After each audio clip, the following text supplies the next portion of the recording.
right? I know that this is the job that screen printers and I hate the most to do, but the trick is just do 3 a day. Don't let all these screens pile up.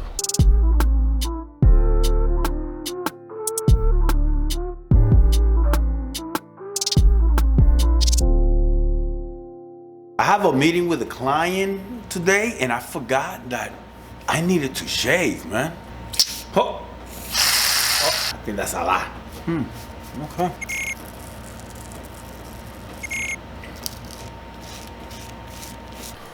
All right, stop that itching.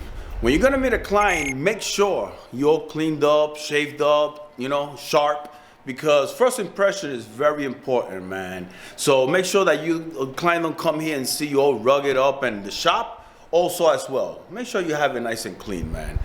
Very, very important. Hey, what's up, Jonathan? Yeah, it's 24 inches wide, 42 inches long. I want to put it right on the wall. You got the design, right? Okay. By when do you have it? Oh, by next week? Awesome, man. All right, then. All right, give me a call later. All right, getting ready. Soda, Awesome. My son-in-law works for the Coca-Cola company, and he brings me these soda. They don't sell this soda here in the States. They sell it in Mexico, and it's a different taste. It's like the old Coca-Cola back in the 80s. Has a little more sugar, that's why, but oh man, I know it's not healthy, but delicious. Okay, so right now I'm gonna take an image that they sent to me. They want me to invert this image. And when it comes to Photoshop and taking an image that belongs to be printed on a white t-shirt and you have to invert it, you can just do that and then that's it. Sometimes you have to do some adjustments so it could print on a black t-shirt. So that's what we're gonna do right now. I'm gonna open up Photoshop. This is it here. This is the image. Gizm, punk is hippies. So right now, what I do first is I open up another file of my 13 by 19 film, and then I'm gonna take the image they sent and I'm just gonna drag it there to see how big it is. And let's see. Okay, pretty good. Not bad. It looks good. Sometimes they send me images, I drag them and it's very small. They're like 3 inches, you know, wide. It's like, oh man, I have to take it to Illustrator and vectorize. So here's the image. I'm gonna show you how to invert. I'm not gonna use no shortcuts so you could understand the tools that I'm using, okay?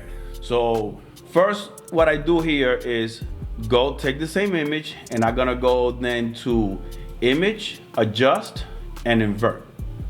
And there it is. It's already inverted. You cannot just give it to him like that. It's not gonna look good.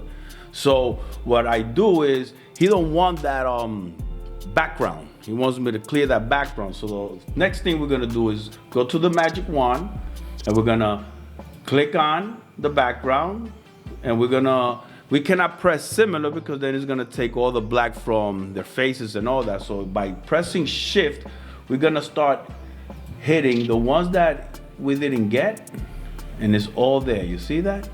All of it is there already. And then you do a right click, then you cut. Now that you already cut it, there it is. There goes the image. Now, the fonts, he wants them also, they're gonna go on white. So that means here in the film, we have to make them in black.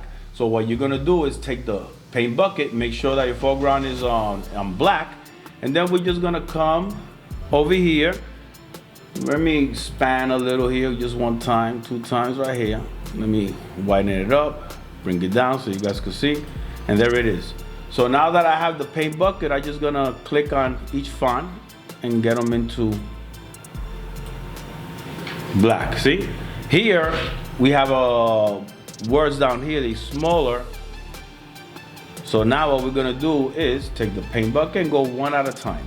1, just make sure that you get everything, all the fonts in black. See, now this on the shirt is gonna go on white. And like I said, I know there's shortcuts to just do this real quick, but I just want to show you how it's done normally. Later on, you're gonna get your shortcuts on your own, but to have shortcuts, you got to understand what tool are you using by visualizing it, grabbing it, and then learn shortcuts. But don't try to learn shortcuts without knowing the tools. So all that is ready there. So when I go here, boom, I go fit screen, and it's all set up already. Look around to make sure there's nothing that around the image that stood in black, like this little part here. So I'm gonna take the eraser tool right here, and I'm just gonna come here and erase that little part there. Now you see the image the way it looks, but there's something missing, and what's missing is the outline, because then only the black will come up. You will not see the white. You don't even know if it's a body or anything. So what you want to do now that you have all that ready, you're gonna go down here to FX. You're gonna stroke, and that stroke is that you have it in black. You see that? Now you size it up right here, and you could go as wide as you want, but we just want a little outline just to make sure that it's there, and that looks pretty good there. Press OK, and there it is. Now that image is ready to print on black shirt, because all you're gonna take is everything that's black, and now what you see here is white is gonna be black, and everything that we have here in black on the t-shirt is gonna be white. So that's a good one there. That's a good job there. The thing I'm doing is I'm not printing this image. They sent me about 9 images, so I could just take them, invert them, vectorize them if they need it, and just print them on a film and give it to them. And I charge them just for this job here. And that's one thing that opened up last year for me. Last year for me, I started doing the classes. I started telling clients and students that you could start at home with just a press, a heat gun or a heat press, some ink, some squeegees, and you're ready to go. Because a lot of people here in the Bronx, they're doing it from home. So it's an apartment. They don't have an exposure unit. They don't have a wash booth. They don't want to be using the bathtub.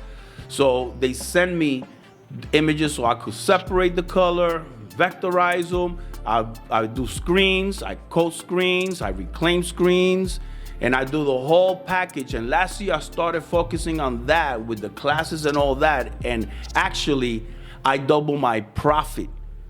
The same as printing t-shirts, now I do screens for people constantly every day. People come, drop off 3-4 screens, I reclaim them, I set them up, and it's much better. I'm not just printing all day. These jobs are pretty good. I will do nine films of this, and I'm already popping about almost $200, and I will do this in less than an hour. So yeah, I'd rather do this and then sometimes print and all that, but at the end, when you put all these little different streams of income together, that's when you create profit. If you only focus on printing shirts and making money on printing shirts, it's gonna take you a long time, man. Start looking for other avenues that's related with the screen printing, and you will see your profits grow, man. So right now, let me go and prep the screens up. Oh, by the way, if you like this video, press that like button. If you haven't subscribed yet, please subscribe. Be thankful always, be grateful always, and just let God take you on the ride. Peace out.